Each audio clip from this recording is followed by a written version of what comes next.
Hey, human. Coach Nate here with another Mindful Focus.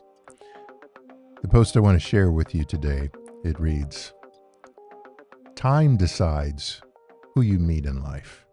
Your heart decides who you want in your life, and your behavior decides who stays in your life.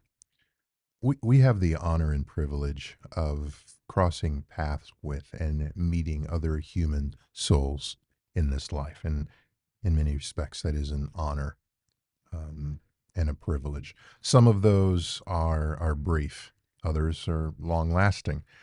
Some of those enhance our lives for the better, others leave scars. Only we get to decide what works best for and serves our mental health and well-being in those interactions, relationships, those again, whether they be brief or extended, how much we invest into them, what comes out of them as a result. Not so much what we're looking to get, but what are the things to be grateful for, the gains, the enhancements. One thing to know is how we respond in those relationships, those that we want to have, that we want to keep, that we want to maintain, may not cause those that we want to stay to remain. We don't control that. We could do everything right. We could invest in the relationship. We could put all the time and energy and focus into trying to maintain it. No guarantee that those individuals are going to stay in your life. That's a reality, and the sooner we learn to accept that, the better place that we can be in mentally, and not being setting up for not be set up for disappointment in those expectations. So we can respond positively. That may not cause them to stay, but our behaviors can influence who stays and who goes. Our behaviors can be a reason they want to continue on and maintain a relationship. They can also be a reason for them to say, this doesn't serve me, the other individual. This isn't what I want. In other words, we can drive people away with our behaviors or lack thereof. No action is indeed an action in relationships. Doing nothing is sending a message to the other part of that relationship of their value to you. Relationships are like plants. They require, and it's a wide variety of plants, but many require sun and water and nourishment and caretaking and sometimes fertilizer, um, but tending to. And again, wide variety of plants. It can vary, but neglected, they tend to wither up and die. So, in terms of the how on the let go, live now, win, our starting point is to be the person that you want to have in your life. Be the type of person and character and in quality, in principles and values, in behavior. Not a holier than thou, look down on. No, no, who wants that? A kind, caring, compassionate, empathetic, active listener, good listener, non-judgmental. Those are great starting points. Master those, which could in and of itself take a lifetime. That can be someone that others find comfort in being around. There's not toxicity in that.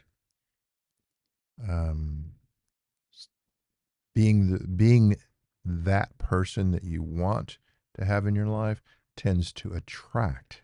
Being the type of person that you want to have in your life tends to attract the type of people that you want in your life. In your current relationships, it's good to assess the strengths and value of those relationships. Are they contributing to the good of the whole?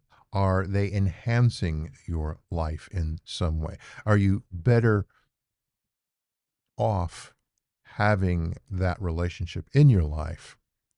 Are you finding it contributes to your peace and and well-being, and being able to be relaxed? Or are you working very hard, feel drained after every interaction, see the text or phone number come up and you go, "Oh," you're finding ways to avoid, and sometimes doing all that because you don't want to hurt their feelings, but that's not for you. Um, Having some degree of a unhealthy relationship is not better than no relationship at all. Yes, I get in sales, and when you're, trying to acquire material things, they say, a percent of something is better than 100% of nothing. That can apply towards material things. That does not apply towards relationships. Because even that 1% of a toxic relationship can do so much damage and harm and wound you so deeply and cause such a disruption in you, it may turn you into your behaviors of the type of person that repels the quality relationships that you seek. Just that 1%, just that little bit of toxicity. If you don't believe me, just take a little bit of poison. You don't have to have gallons in the impact on the body. That psychologically, mentally, very similar. In, in other words, it is better to be alone than continually exposed to toxicity. It is better to be alone than continually and repeatedly exposed to toxicity.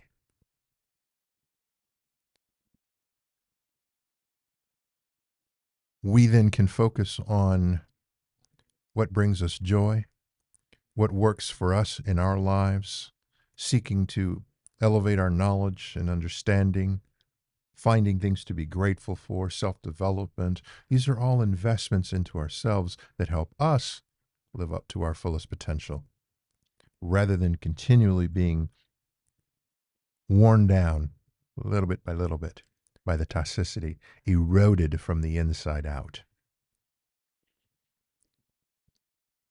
We can find solace and peace alone far more often than trying to find it around toxicity.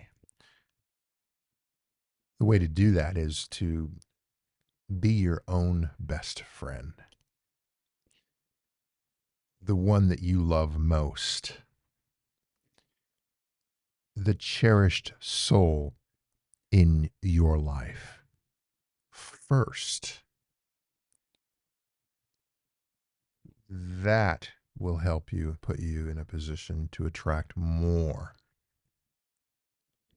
You will know love, you will experience love, you will feel love, you will know friendship, you will know what it feels like to feel cherished because you're cherishing yourself and being that to yourself first. There's a light that begins to emanate from you that can attract more of those that appreciate those qualities. Hoping that makes sense. Just sharing some insights with you here. Feel free to try it, toss it. Both of those answers can be correct, but only you can determine which of those are correct for you. If this resonates with you, feel free to give a like and a subscribe. Hit the notification button so you know when I post additional content like this. If you know somebody that could benefit from it, show them kindness and share this with them to help them in their life's journey. And always remember to let go, live now, and win.